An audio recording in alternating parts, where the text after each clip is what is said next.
모든 영광 하나님께 돌립니다. 따뜻하게 맞이해 주셔서 정말 감사를 드립니다. 사실 교회 올 때마다 저희 친정집이고 저희 모교회입니다. 제가 뒤에 앉아서 한번 계산을 해보니까 1990년도부터 2002년까지 중2 때부터 군대를 다녀온 그때까지 제가 중등부, 고등부, 또 이 교회 고등부 회장도 했었고 청년부에서 열심히 봉사도 하고 중등부 교사로 있다가 또 하나님께서 부르셔서 이제 사역을 다른 곳에서 하고, 사실 올해 1월 달에 우리 순복 우정교회에서 담임 목사님과 사모 목사님, 또 장로님들, 권사님들, 교육자, 청년들까지 총 26분인가요? 처음으로 이렇게 많은 인원을 제가 선교지에서 받아봤습니다. 저희 개인적으로 상당히 의미 있는 시간이었습니다. 왜냐하면 저희 모교이기 또 한 이곳에서 아까 영상에서 보셨듯이 우리 목사님께서 우리 현지 교회에 있는 성도들에게 진짜 강에 가서 침례식을 베풀었습니다. 그 자리에 저희 둘째 아들 명성이도 침례를 목사님께 받았는데, 제가 정확하게 1996년도에 교회 옥상에서 우리 원로 목사님께 제가 침례를 받았습니다. 정확히 30년 만에 우리 박정우 목사님께 우리 둘째 아들이 또 침례를 받는, 제 개인적으로는 상당히 의미 있는 시간이었습니다. 어찌 보면 사람의 눈으로 보기에는 우연인 것 같지만 하나님의 계획하심 가운데 우연이란 없습니다. 하나님 섭리 가운데 제가 케냐에 15년 전에 파송을 받아서 그곳에서 사실은 처음 갔을 때 고군분투하며, 지금은 이제 어찌 보면 그럴듯해 보이는 사역이지만 그 안에서 하루하루 버티며 지냈던 시간들을 돌아보면 하나님의 모든 것이 하나님의 은혜였음을 보게 됩니다. 그러한 현장 가운데 친히 담임 목사님과 모든 팀원들이 구성이 되어서 직접 케냐에 오셔서 2주 동안 저희의 이야기를 들으시고 저희가 함께 사역했던 것들을 하나하나 둘러보시면서 함께 기도해 주시는 것이 저에게는 정말 큰 은혜였습니다. 제가 많은 선교팀을 받아보고 또 큰 유수의 담임 목사님들도 함께 오셨었지만 이 선교팀과 함께 첫날부터 끝날까지 함께 먹고 자며 다 모든 사역을 했던 것은 우리 박정호 목사님 처음이었던 것 같아요.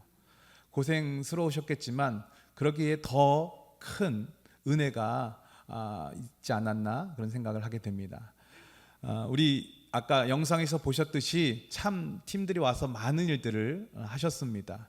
청년들뿐만 아니라 권사님들, 또 장로님들은 뒤에서 또 어떻게 우리가 이 보시기만 하면 어떻게 도와줄 게 무엇이 있나 계속 의논하시고, 또 목사님은 제가 그냥 저보다 더 자연스러운 선교사님 같으셨어요. 그냥 유창한 영어로 현지인들에게 말씀을 전하시는데 현지인들이 얼마나 집중해서 듣는지, 저도 목사님의 그런 텐션을 처음 봤습니다. 마이크를 들고 앞에 나오셔서 그렇게 선포하시는데 목사님 정말 선교사 체질이시다, 앞으로 다 자주 오셔야 되겠다라는 생각을 하게 되었습니다. 이 모든 사역이 진행되어 있었던 것은 성도 여러분들의 끊임없는 중보 기도와 또 보이지 않는 곳에서 후원하시고, 또 어떤 권사님은 이 밑반찬이며 김치며 고추장까지 보내셔가지고 그 마음이 고스란히 저에게 전달이 되었습니다. 정말 이 선교라는 것은 선교사 한 가정이 하는 것이 아니라 우리가 한 마음 한 뜻으로, 우리 하나님이 가장 기뻐하시는, 그러기에 독생자 예수 그리스도 이 땅에 보내주셨잖아요. 그 선교사역, 이 교회가 잘 돼야 되고 다음 세대가 부흥해야 되는 이유는 단 한 가지입니다. 우리가 그리스도의 복음을, 천국 복음을 전하기 위해서입니다.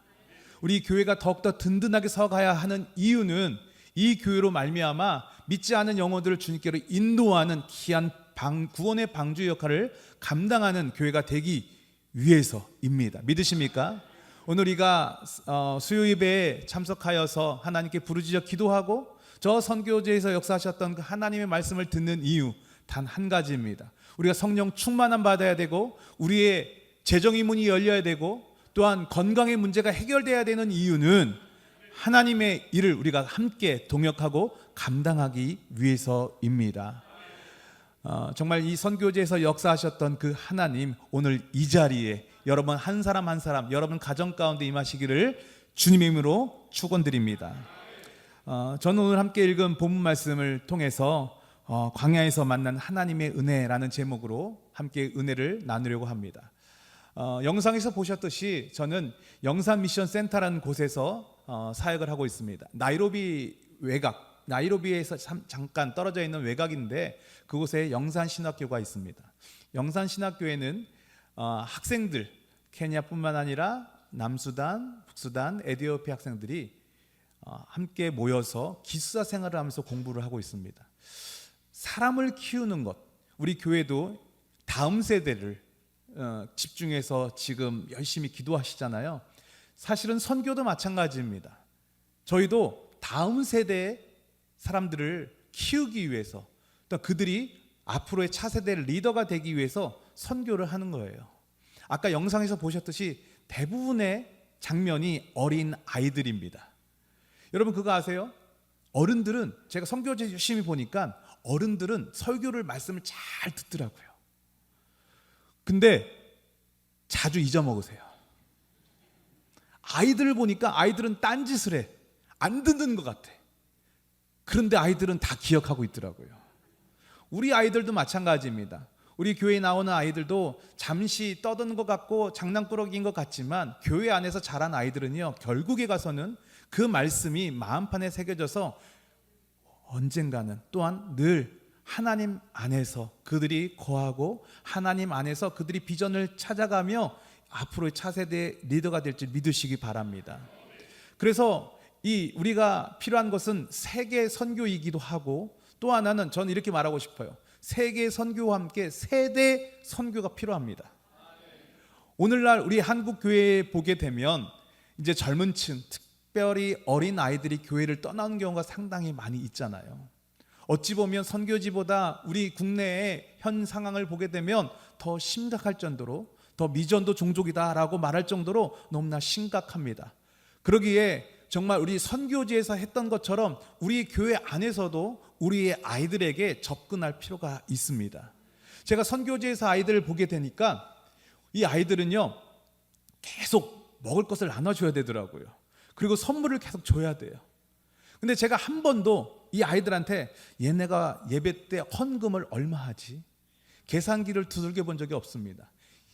쉽게 말해서 세상적인 관점으로 아이들에게 들어오는 인컴과 헌금을 통해서 들어오는 수입과 지출을 비교했을 때 비교가 되지 않을 정도로 거의 100% 이상으로 지출되는 경우가 상당히 많이 있습니다. 그런데 단 한 번도 그 재정이 아까운 적이 없었습니다. 왜냐하면 그 이상의 효과를 거두기 때문입니다. 한 영혼이 변화받고 어렸을 때 변화받으면요, 그 아이가 앞으로 어떤 일을 할지 모르기 때문입니다. 그런데 우리가 자꾸 교회 안에서도 우리 아이들을 보게 되면은 어떻게 보면 교회에서 아이들에게 투자를 많이 해야 되잖아요. 선교도 마찬가지죠.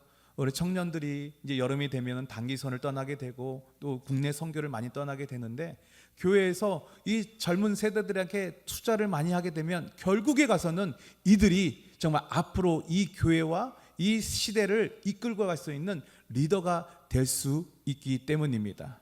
그렇기 때문에 우리 아프리카 선교, 아니 세계 선교와 함께 여러분 세대 선교에 함께 동참하며 나아가는 여러분들 되시기를 주님의 이름으로 축원드립니다. 사실 선교지를 보게 되면 케냐뿐만 아니라 모든 선교지가 사실 쉽지가 않습니다. 그 이유는 선교지는 복음을 전하는 곳이고 영적 전쟁이 심하게 벌어지고 있는 전쟁터이기 때문입니다. 우리가 복음을 전한다고 했을 때 가장 싫어하는 사람이 누구냐면은 마귀, 사단이 가장 싫어하죠. 그리고 우리가 전도를 한다고 했을 때 희한하게 방해하고 희한하게 그 모든 것들이 못하게끔 방해되는 것들이 너무나 많이 있죠. 그때 우리가 분명히 알아야 될 것이 있습니다. 그것은 뭐냐면은 사단의 역사라는 것이죠. 선교도 마찬가지입니다. 선교지에서 늘 일어나지 말아야 될 예상하지 못한 일들이 너무나도 많이 있는데, 그런데 그 광야 같은 곳에서 부족함 속에서 분명히 하나님의 역사하심이 일어나고 있다는 것을 믿으시기 바랍니다. 저는 오늘 이 시편 23편 말씀을 통하여서 부족하고 메마른 광야 같은 선교지 가운데서도 선한 목자 되신 우리 아버지 하나님께서 어떻게 인도하시고 어떻게 은혜를 베푸고 계신지 함께 나누기를 원합니다. 첫 번째는요, 이 부족함은 하나님의 은혜를 경험하는 자리입니다. 믿으십니까? 시편 23편 1절에 보니까 야훼는 나의 목자시니 내게 부족함이 없으리로다. 아마 이 말씀은 너무나도 교회를 다니는 사람이라면 누구나 다 암송하고 있을 것입니다. 여러분 집에 가시면은 이 성경 구절 성구 하나씩은 한두 개쯤은 다 갖고 계실 것이고, 또 하나는 예수님께서 인자한 모습으로 지팡이와 함께 어린 통통하게 살이 오른 양을 품고 있는 그림, 또 뒷배경은 푸른 풀밭 위에 서 있는 예수님 모습을 먼저 떠오르실 것입니다. 그런데 다윗이 살았던 그 당시의 유다 광야는 그러한 모습이 아니었습니다. 헤브론, 베들레헴, 이 유다 산지는요, 물이 많고 비옥한 땅이 전혀 아니었습니다. 건조하고 척박한 땅이었어요. 그런데 바로 그 광야에서 다윗은 이렇게 고백하지요. 야훼는 나의 목자시니 내가 부족함이 없으리로다. 이 말은 진짜로 내 주변에, 내 환경에 부족한 것이 없다는 뜻이 아닙니다. 다윗의 환경에는 부족함 투성이었습니다. 물도 부족했고 풀도 부족했고 위험도 많았습니다. 그런데도 다윗은 부족함이 없다라고 고백을 하죠. 왜 그렇습니까? 그것은 야훼께서 진짜 그의 목자셨기 때문입니다. 사랑하는 여러분, 우리의 평안은 환경이 완벽해서 오는 것이 아닙니다. 우리의 안전은 모든 것이 풍족해서 오는 것이 아니고요, 진짜 평안은 하나님이 나의 목자이실 때, 하나님이 나의 목자이심을 믿을 때 오는 것을 기억하시기 바랍니다. 하나님은 때때로 우리로 하여금 풍요로운 평지가 아니라 척박한 광야 같은 곳으로 인도하시고요, 그 현실 가운데 우리를 두실 때가 많이 있습니다. 왜 그렇게 하실까요? 우리를 버리시기 위한 것이 아니라, 우리를 징벌하시고 어떻게 우리를 힘들게 하는 그러한 목적이 있는 것이 아니라, 우리를 훈련시키시고 우리로 하여금 하나님을 더 깊이 경험하게 하시기 위해서입니다. 아까 우리 영상에서 보셨듯이 목사님이 오셔서 또 우리 장로님들과 함께 여러분들이 헌금한 것으로 우리 기둥굴이라는 교회에 젖소를 분양했습니다. 그 기둥굴이라는 지역은 우리나라 대관령 같은 곳이에요. 그래서 고산지대이기도 하고 비도 많이 오고 좀 푸르른 곳이어서 그 지역은 젖소가 잘 되는 곳입니다. 사실은 이 사역이 시작될 수 있었던 것은 오늘 이 광야 속에서 만난 하나님, 부족함 속에서 만나는 하나님의 은혜, 그것처럼 그 당시 처음 시작할 때는 참 힘들었습니다. 왜냐하면 제가 전에도 이런 간증을 나눴었는데 다시 한번 말씀을 드릴게요. 그 기둥구리 교회에서 주일날 예배를 드리는데, 케냐는요 보통 3시간 4시간 예배를 드려요. 목사님도 오셔서 아시겠지만 찬양을요 1시간 2시간을 해요. 어쩔 땐 제가 설교하려고, 이제 설교가 맨 뒤인데요, 찬양하다 보면 오늘 설교할 내용을 다 까먹을 때가 있어요. 하도 찬양을 하니까 이 시간이 정말 길어요. 그런데 찬양 다 끝나고 설교할 때쯤 되니까 성도 3분의 1이 막 나가는 거예요, 주일날. 그래서 어디 가냐 그랬더니, 저 사람들은 주인집 소를 관리하는 사람인데 우유를 수거하는 차가 곧 오후 1시에 집 앞을 지나간다는 거예요. 그래서 거기서 우유를 놔두고 다시 와야 된다는 거예요. 예배에 온전히 드리지 못한 모습, 제가 너무나 마음이 아팠어요.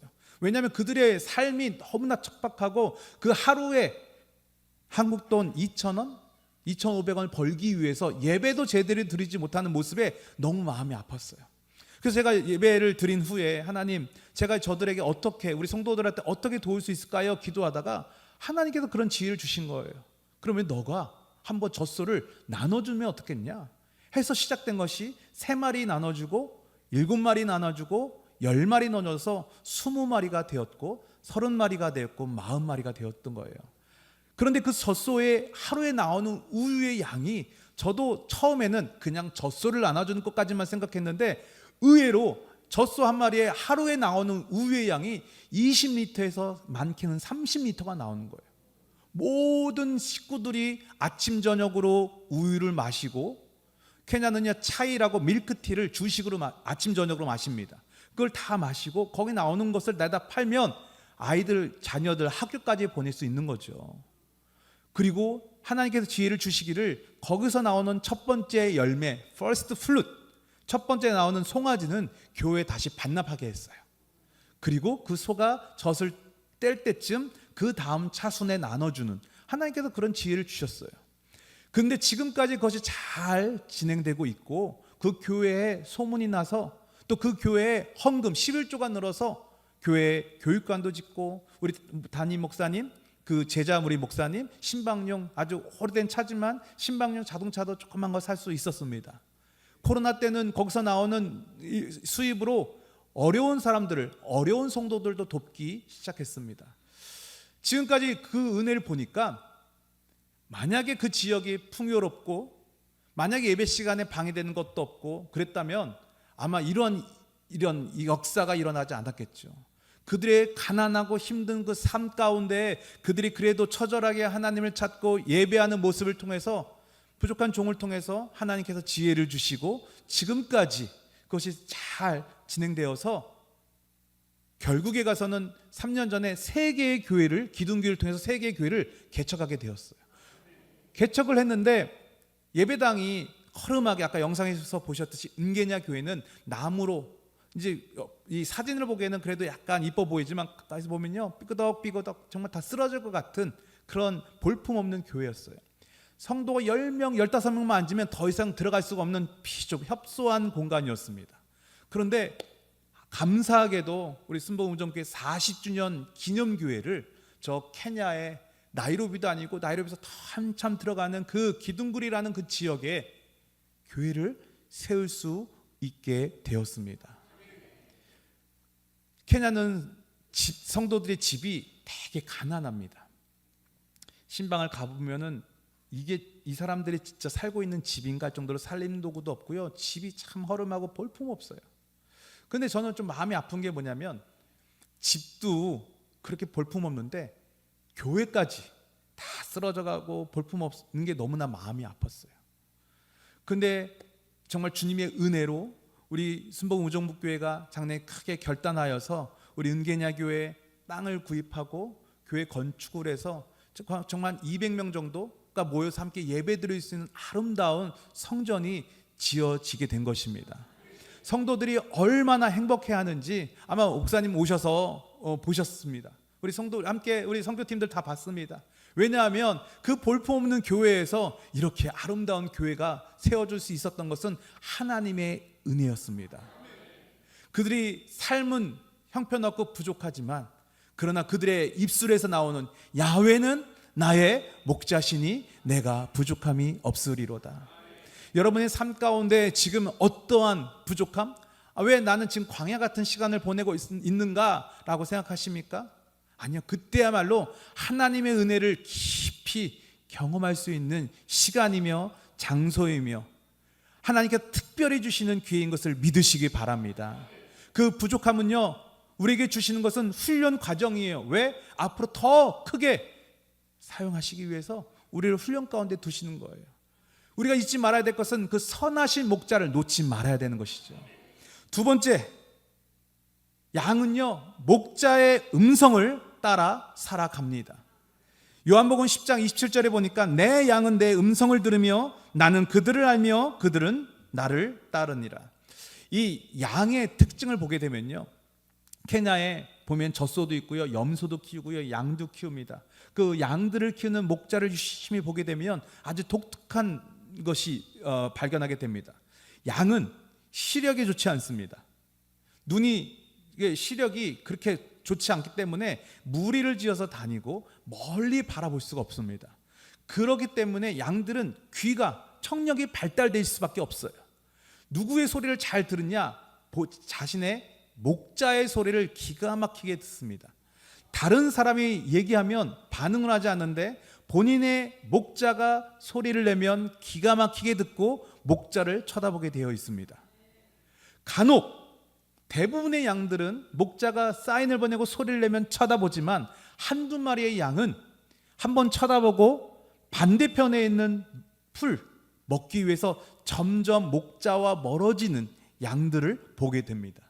그런데 결국에 가서는 그 양들은 목자와 떨어지게 되면 죽게 되어 있어요. 왜냐하면 양들은 스스로 풀을 찾을 수도 없고 양들은 스스로 물을 찾을 수도 없습니다. 또한 야생에 있는 위험한 늑대라든지 사자라든지 그러한 동물에 쉽게 잡아 먹힐 수밖에 없는 거예요. 왜 하나님께서 우리를 가리켜서 독수리도 있고 사자도 있고 더 멋진 동물들도 있는데 우리를 가리켜서 양으로 비유하셨는가? 양을 보니까 양은요 진짜 약해요. 뭐 발톱도 없고요. 뭐 뿔로 염소는 뿔이라도 있는데 양은요 그냥 가장 약한 동물 가운데 있는 양이더라고요. 양이 유일하게 살 수 있는 길은 자신의 목자의 소리를 듣고 목자의 음성을 듣고 목자를 따라가기만 하면 됩니다. 물을 구할 수가 없는데 간혹 양들이 스스로 우물을 발견한다 하더라도 목자가 우물에서 물을 길러야지만 양들은 물을 마실 수가 있는 거예요. 우리의 삶 가운데 선한 목자 대신 하나님을 우리가 믿고는 있지만 간혹 우리 눈앞에 있는 환경에 의해서 자꾸 우리가 영적인 눈이 가리워져서 음성은 들리는데 자꾸 하나님과 우리의 목자와 점점 멀어질 때가 있습니다. 저 반대편에 있는 나와 있는 풀 몇 포기를 먹기 위해서 단지 목자와 멀어질 수 있습니다. 아니요, 우리는 주의 음성에 민감하고 그 음성을 따라가야 합니다. 유튜브를 통해서 아니 강단에서 나오는 우리 목사님 말씀을 통해서 때로는 우리가 성경을 펼칠 때 우리에게 주시는 하나님의 음성이 있고 말씀이 있는 거예요.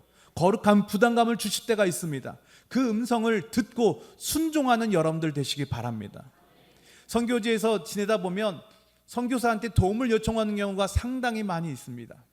한 번은 우리 교회에 교회 학생 한 명이 고1 된 아이가 학교에서 축구를 하다가 다리가 부러졌어요. 근데 그 아이의 학비를 우리가 계속 대주고 있었어요. 근데 케냐는 고등학생 학비가 싸지 않습니다. 비싸요. 이 아이에게 이렇게 도와주고 있는데 이 다리가 부러진 아이의 아버지가 저를 찾아와서 도와달라고 하는 거예요. 근데 수술비가 만만치 않았습니다. 도와줄 것인가 말 것인가.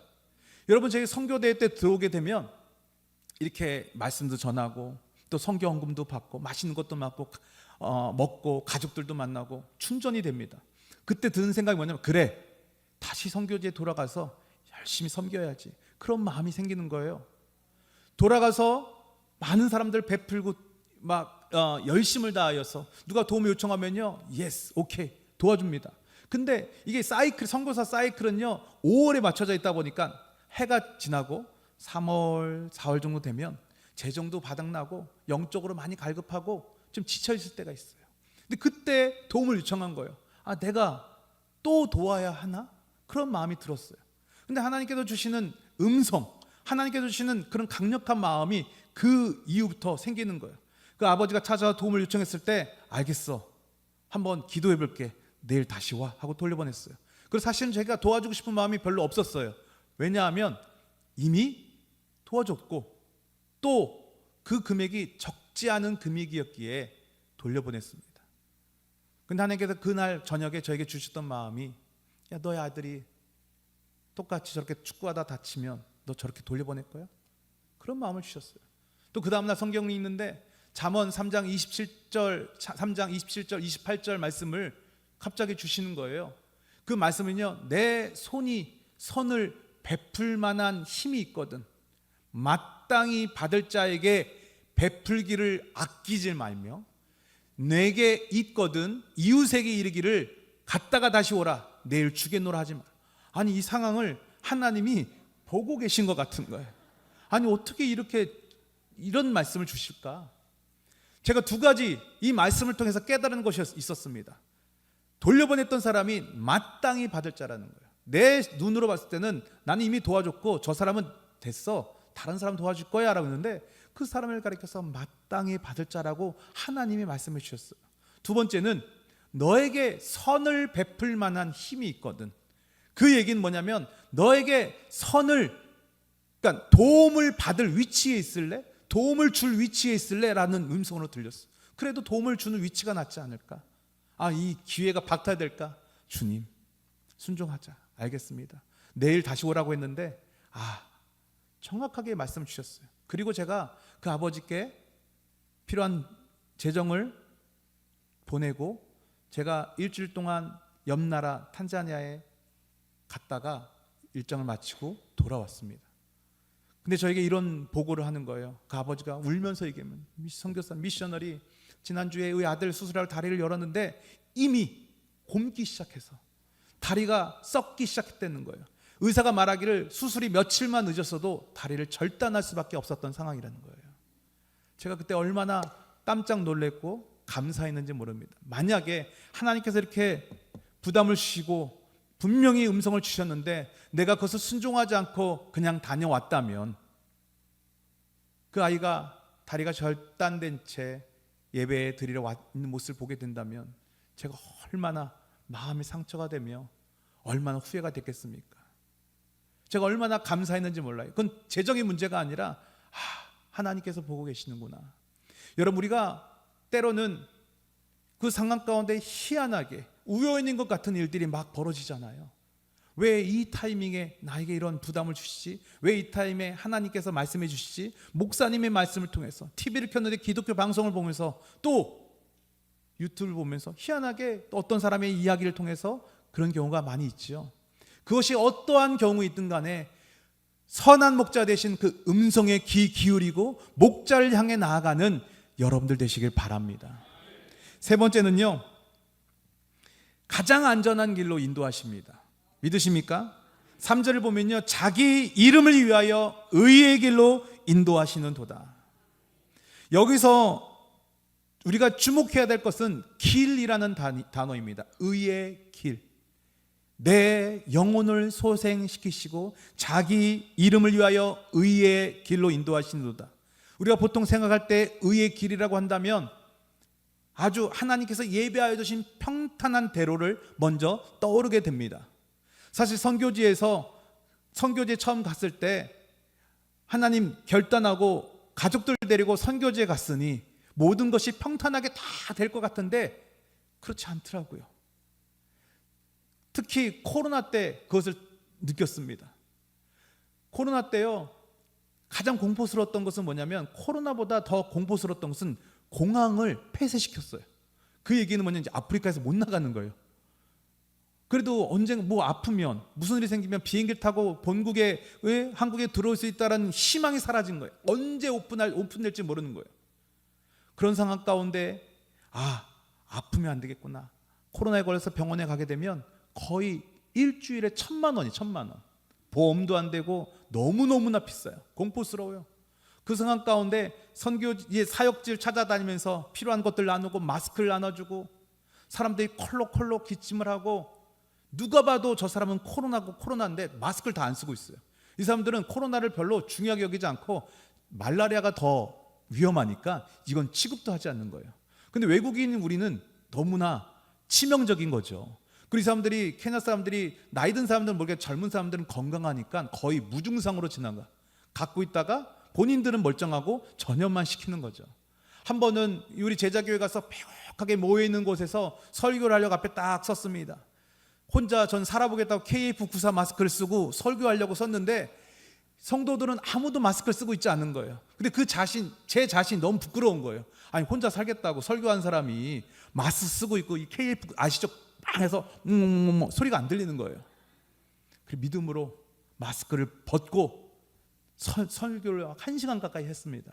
여기서 컬록 저기서 컬록 앞만 봐도 보이지 않지만 이 바이러스가 둥둥둥 떠다니게 보여요. 믿습니다 하고 설교했는데 그날 밤에 바로 코로나에 걸렸어요. 아니, 하나님 살아계시면 내가 뭐 놀러 간 것도 아니고 복음을 전하는데 설교하는데 왜 걸려야 됐지? 그런 생각이 들더라고요. 그런데 나중에 알았어요. 우리 아이들도 그 다음날 걸리다가 우리 다 같이 걸리자서 야, 너희들 마스크 다 벗어. 그래서 다 같이 한 번에 걸렸어요. 그 다음 주부터요, 한국 선교사님들이 타교단 선교사님을 비롯해서 많은 선교사님들이 코로나에 걸리기 시작하는데 누구도 병원에 데려갈 사람이 없는 거예요. 저와 저희 집사람이 그 선교사님들 모시고 병원에 안내하고, 어떤 분들은 중증 너무 심각한데 아무도 병원에 모시고 갈 수 없는 그런 상황 가운데 우린 이미 코로나만 걸렸다 나니까 슈퍼항체가 있다네요. 그래서 모시고 가서 몇몇 분들을 살렸어요. 그 당시에는 이해가 되지 않는데 지나고 보니 이것이 의의 길이었구나. 의의 길이라는 것은 히브리어로 마하글이라고 하는 건데, 마하글의 원래 뜻은요, 빙글빙글 돌아가는 길이래요. 산길에 우리가 가다 보면 그냥 잡초가 있는데 사람들이 하도 많이 다니니까 그냥 길이 만들어진 길이 있죠. 그 길이 마하글이에요. 마하글. 의의 길이라고 한다면, 양들이, 목자가 양들을 데리고 저 산꼭대기까지 올라가서 풀을 먹이려고 할 때 양들 입장에선 저 높은 산까지 단번에 뛰어 올라가서 풀을 먹을 수 있을 것 같아. 그런데 목자는 결코 그렇게 하지 않고요, 빙글빙글 돌아오면서 반나절 한나절 천천히 해서 결국에 저 산 정상에 오릅니다. 목자는 알고 있습니다. 양들이 단번에 뛰어 올라가게 되면 풀은 먹을 수 있을지 모르겠지만 실족하여서 다리가 부러질 수 있고 단번에 즉사할 수 있는 것입니다. 목자는 가장 안전한 길, 양의 형편에 맞춰서 가장 안전한 길로 인도하고 있는 거예요. 우리가 보기에는 늦어지는 것 같고 왜 이렇게 응답이 되지 않는 것인가, 지금 이해되지 않지만, 사업의 문이 닫혀 있는 것 같고 왜 나에게 이런 육체의 가시를 주셨을까 이해되지 않지만, 그러나 선한 목자 되신 그분은 우리를 너무나도 잘 알고 있습니다. 그 의의 길로 인도하시는, 결국에 가서는 그 길이 가장 안전한 길인 것입니다. 여러분이 지금 여러분이 상황 가운데 어떠한 힘든, 지금 빙글빙글 돌아간다고 느끼십니까? 제가 한 가지 간증을 나누면요, 2002년도에 2002년도까지 제가 순복음 우정북교에 있었습니다. 그때 25살, 26살이었는데 군대를 다녀온 이후에 하나님께 그런 기도를 드렸어요. 하나님, 나라를 위해서도 2년 2개월 내가 드렸는데 20대 때 내가 하나님께 무엇을 드릴 수 있겠습니까? 기도했습니다. 그때 제가 가진 것도 없고 물질로 11조를 드릴 수도 없어서, 그래 내가 시간에 11조를 드리자 해서 1년의 시간을 떼어서 여기서 청년부 생활하다가 1년간 아프리카 케냐로 단기 선교 1년간 무작정 떠났습니다. 알지 못한 선교사님께 메일 한 통 쓰고, 선교사님 저 1년간 갑니다 하고 그냥 케냐에 날아갔어요. 제 친구랑 단 둘이서. 그리고 선교사님의 차 운전해드리고 가방 들어드리고 함께 1년간 그냥 함께 생활하다가 돌아왔습니다. 돌아오는 길에 하나님께 그러한 기도를 드렸어요.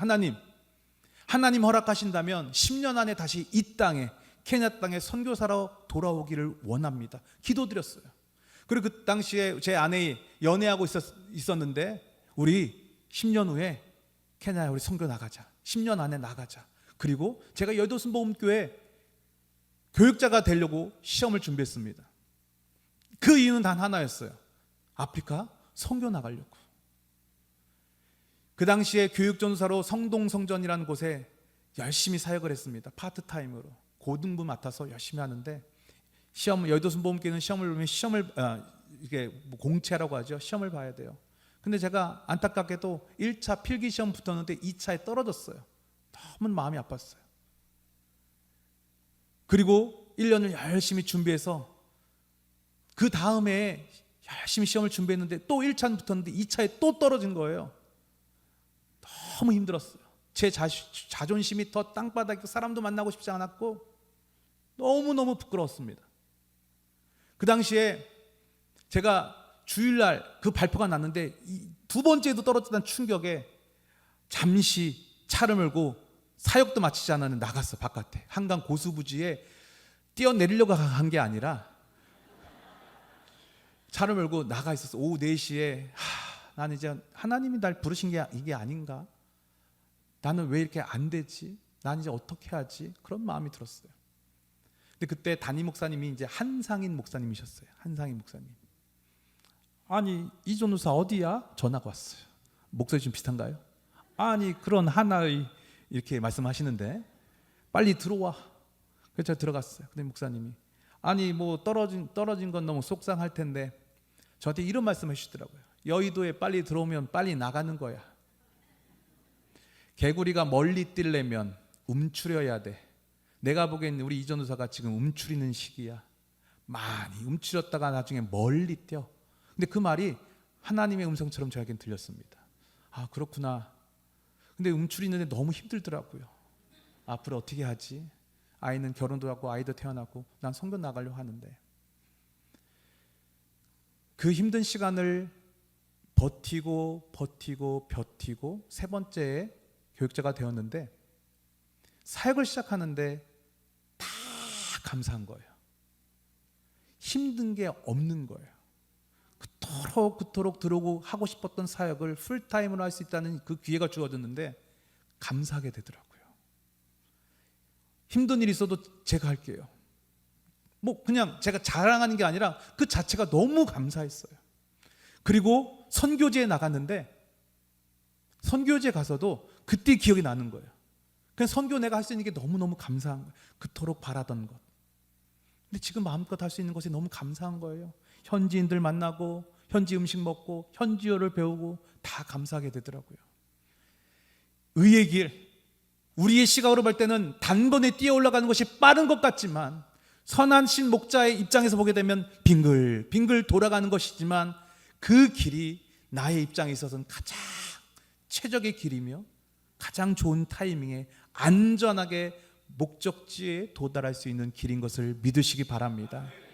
여러분 지금 어떻게 좀 뒤처지고 있는 것 같습니까? 응답이 늦어진 것 같습니까? 앞이 보이지 않습니까? 우리 가정 안에 우리 자녀의 문제, 우리 건강의 문제, 사업의 문제, 신앙의 문제 여러 가지 문제 것들이 있는데 중요한 것은 선하신 목자 예수 그리스도를 바라보며 주님의 그 음성에 귀 기울이며 나아가는 여러분들 되시기 바랍니다. 힘든 시간 그때야말로 우리가 하나님을 깊이 만날 수 있는 기회입니다. 내가 스스로 잘 되면 내가 잘하는 것 같고 나의 능력 때문에 되는 것 같은 착각에 빠질 때가 많이 있습니다. 이런 선교 보고를 하면 참 이렇게 부끄러울 때가 너무나 많이 있어요. 그래도 1년 중에 가장 좋았던 것들을 추려서 이 영상을 만들지만 그 뒷면에 보게 되면 얼마나 많은 아픔과 넘어짐과 이런 것들이 많이 있었겠습니까? 그런데 그때가 사실은 가장 주님을 깊이 만날 수 있는 때더라고요. 우리 은군이 지역 마지막 간증 하나만 하고 마칠게요. 은군이 아까 우리 목사님 막 노방전도 하시고 우리 권사님들 부채춤 추고 했던 곳이 우리 미션 센터에서 한 3시간 정도 4시간 정도 떨어져 있는 곳입니다. 상당히 날도 기후도 상당히 덥고 사막 같은 곳이에요. 근데 그 지역에 특징이 있는데 뭐냐면 비가 안 와요. 비가 바짝 말라 있고 강이 있는데 어마어마하게 큰 강이 있는데 그냥 모래밖에 없습니다. 그래서 이 지역은 최근 몇 년 동안 비가 온 적이 없어요. 그래서 거기는 한 우물을 팔 수가 없어요. 기계로. 왜냐면 비싸니까. 그래서 사람들이 손으로 한 3m, 4m, 5m 파면 저 밑에서 흙탕물이 조금 올라옵니다. 그 물을 길러다가 그곳에 있는 아이들이 마시고 이제 가축들을 먹이는 거예요. 그래서 제가 이번 팀에 왔을 때 1월은 특히나 건기입니다. 12월부터 3월까지 건기. 비가 한 방울도 오지 않는. 근데 우기 때도 그 지역은 비가 온 적이 없어요.